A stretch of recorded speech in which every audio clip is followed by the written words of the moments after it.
নমস্কাৰ বন্ধুসকল, welcome to my YouTube channel Deepak জৱাপালাত। আজি পুনৰ আপোনালোকৰ বাবে অসম চৰকাৰৰ ফালৰ পৰা মুকলি হোৱা এটা বিভাগত কিছুমান গ্ৰেড 3 আৰু গ্ৰেড 4 চাকৰি লৈ আনিছোঁ। এই চাকৰিখিনিৰ কাৰণে আপোনালোকে কেনেদৰে এপ্লাই কৰিব পাৰিব, লগতে ইজ ক্ৰাইটেৰিয়া কোৱালিফিকেশ্যন কি হয়, সকলোখিনি কথা এই ভিডিঅ'ৰ যোগে আলোচনা কৰা হ'ব। যদি ভিডিঅ'টো ভাল পায় ভিডিঅ'টো লাইক কৰি দিব, লগতে চেনেলটো ছাবস্ক্ৰাইব কৰি দিব। এনেকুৱা ধৰণৰ ভিডিঅ'সমূহ প্ৰতিদিনে পাই থাকিব পাৰে। আৰু আপোনালোকৰ চাকৰিখিনি ক'ৰ পৰা আহিছে, লগতে কেনেদৰে আবেদন কৰিব লাগিব, সকলোখিনি কথা এই ভিডিঅ'ৰ যোগে আপোনালোকক দেখাই দিয়া হ'ব।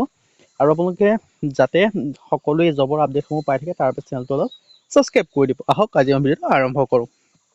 ভেকেঞ্চিখিনি হৈছে আছাম ছেক্ৰেটাৰী ৰিক্ৰুটমেণ্টৰ পৰা 7টা ভেকেঞ্চি আহিছে। আৰু ইয়াৰ কাৰণে আপোনালোকে অনলাইন যোগে আবেদনসমূহ কৰিব পাৰিব। আৰু ইয়াৰ কাৰণে লাষ্ট ডেট দিয়া আছে 9/4/2024, এপ্ৰিল মাহৰ 9 তাৰিখলৈকে আপোনালোকে আবেদনসমূহ কৰি ল'ব পাৰিব।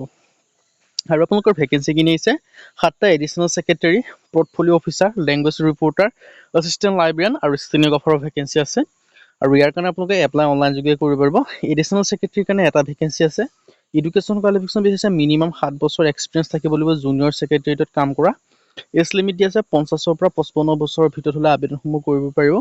স্কেল অফ পে দিয়া আছে 30,000 পৰা 1,10,000 টকা দিয়া হ'ব। লগতে গ্ৰেড পে থাকিব 70,500 টকা। এনেদৰে আপোনালোকৰ পে'মেণ্টসমূহ কৰা হ'ব। প্ৰট'কল অফিচাৰৰ কাৰণে ভেকেঞ্চি আছে এটা। আৰু এডুকেশ্যন কোৱালিফিকেশ্যন দেখিব পাইছে candidate must process manager degree, master degree হ'ব লাগিব। এনি ডিচিপ্লিন 60% মাৰ্ক হ'লে আবেদনসমূহ কৰিব পাৰিব। এজ লিমিটো আছে 35 বছৰৰ পৰা ভিতৰত হ'লে আবেদনসমূহ কৰিব পাৰিব। স্কেল অফ পে দিয়া হ'ব 30,000 পৰা 1,10,000 টকা। গ্ৰেড পে থাকিব 14,500 টকা। আৰু লেংগুৱেজ ৰিপৰ্টাৰৰ কাৰণে গ্ৰেড 2 ভেকেঞ্চি হয়, সেইকাৰণে দুটা আছে। এডুকেশ্যন কোৱালিফিকেশ্যন বিচাৰিছে bachelor degree arts science commerce হ'লে আবেদনসমূহ কৰিব পাৰিব। এজ লিমিট আছে 21 পৰা 38 বছৰ। স্কেল অফ পে 22,000 পৰা 97,000 টকা। এছিষ্টেণ্ট লাইব্ৰেৰিয়ানৰ কাৰণে এটা আছে। এডুকেশ্যন কোৱালিফিকেশ্যন দেখিব পাইছে বেচেলৰ ডিগ্ৰী। আৰু ষ্টেনোগ্ৰাফাৰ গ্ৰেড 3 কাৰণে ইংলিছৰ ভেকেঞ্চি আহিছে। ইয়াৰ কাৰণে দুটা আছে, এটা UR কেটিক, এটা STP কাৰণে। আৰু ইয়াৰ কাৰণে বিচাৰিছে মাত্ৰ গ্ৰেজুৱেশ্যন বেচেলৰ ডিগ্ৰী হ'লে আবেদনসমূহ কৰিব পাৰিব।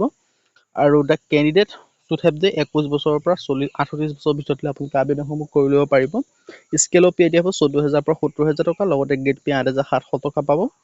আৰু এই ভেকেঞ্চিখিনি কাৰণে আবেদন কৰিবলৈ আপোনালোকে যিটো আছাম ছেক্ৰেটাৰীত অফিচিয়েল ৱেবছাইট আছে বা গুগল বা ক্ৰমত আছাম ছেক্ৰেটাৰী লিখি পেলাই আপোনালোকে আবেদনসমূহ কৰি ল'ব পাৰিব। আজি ভিডিঅ' ইমান। যদি ভিডিঅ' ভাল পালে লাইক কৰিব, লগতে চেনেলটো ছাবস্ক্ৰাইব কৰি দিব। এনেকুৱা ধৰণৰ ভিডিঅ' প্ৰতিদিনে পাই থাকিব। আজিলৈ ভিডিঅ'টো লগ পাম।